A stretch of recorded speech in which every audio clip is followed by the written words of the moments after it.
Hello friends, स्वागत है आपका अनुपम कहानियाँ में। आज की कहानी का शीर्षक है मंदबुद्धि। तो आइए शुरू करते हैं। विद्यालय में सब उसे मंदबुद्धि कहते थे।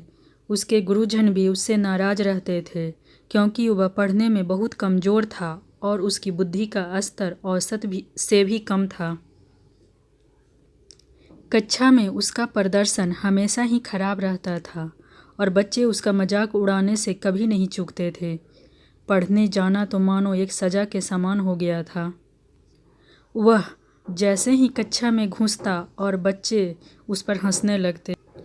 कोई उसे महामूर्ख और कोई उसे बैलों का राजा कहता।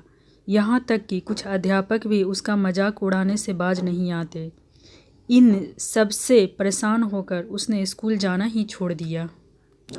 अब वह दिन भर इधर उधर भटकता और अपना समय बर्बाद करता।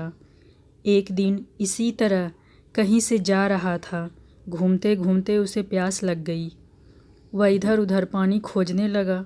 अंत में उसे एक कुआं दिखाई दिया। वह वहां गया और कुएं से पानी खींचकर अपनी प्यास बुझाई।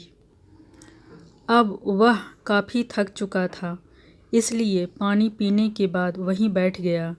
तभी उसकी नज़र पत्थर पर पड़े उस निशान पर गई जिस पर बार बार कुएं से पानी खींचने की वजह से रस्सी का निशान बन गया था। वह मन ही मन सोचने लगा कि जब बार बार पानी खींचने से इतने कठोर पत्थर पर भी रस्सी का निशान पड़ सकता है, तो लगातार मेहनत करने से मुझे विद्या भी आ सकती है। उसने यह बात मन में बैठा ली और फिर से विद्यालय जाना शुरू कर दिया। कुछ दिन तक लोग उसी तरह उसका मजाक उड़ाते रहे, पर धीरे धीरे उसकी लगन देखकर अध्यापकों ने भी उसे सहयोग करना शुरू कर दिया। उसने मन लगाकर अथक परिश्रम किया।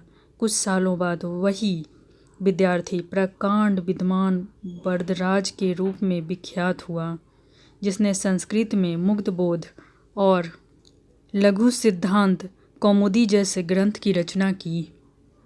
तो दोस्तों, इस कहानी से हमें शिक्षा मिलती है कि हम अपनी किसी भी कमजोरी पर जीत हासिल कर सकते हैं। बस आवश्यकता है कठिन परिश्रम और धैर्य के साथ अपने लक्ष्य के प्रति स्वयं को समर्पित करने की। धन्यवाद दोस्तों। ये कहानी आपको कैसी लगी ज़रूर बताएं।